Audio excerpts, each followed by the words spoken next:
بسم اللہ الرحمن الرحیم۔ السلام علیکم، میں ہوں صفدر بخاری۔ آپ دیکھ رہے ہیں SSB 92 ٹی وی۔ جن دوستوں نے ابھی تک ہمارے چینل کو سبسکرائب نہیں کیا ان سے التماس ہے کہ ہمارے چینل کو سبسکرائب کریں اور شیئر کریں۔ شکریہ۔ ملتان سے آپ کو ایک خبر دیتے ہیں۔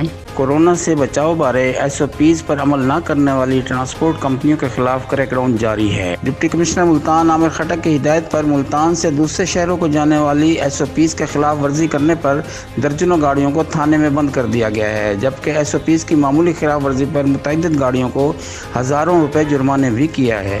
سیکرٹری RTA احمد رضا نے کارروائی کی قیادت کی۔ سیکرٹری RTA نے ٹرانسپورٹرز سے گفتگو کرتے ہوئے کہا کہ SOPs کو یکسر انداز کرنے والی گاڑیوں کو بند کیا جا رہا ہے۔ ایسی بسوں اور ویگنوں کو کسی صورت سڑکوں پر آنے کی اجازت نہیں دی جائے گی جو SOPs کی پابند نہیں ہے۔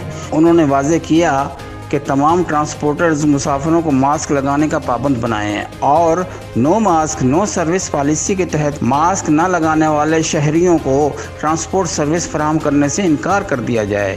اس کے علاوہ مسافروں کو بسوں میں سوار کرنے سے پہلے ان کے ہاتھ سینیٹائز کیے جائیں، مسافروں کی نشستوں کے مابین فاصلہ رکھا جائے اور بسوں اور ویگنوں کی ڈس انفیکشن کے مکمل انتظام کیے جائیں۔ اگر ہماری ویڈیو پسند آئے تو ہمارے چینل کو سبسکرائب کریں اور شیئر کریں۔ بہت بہت شکریہ۔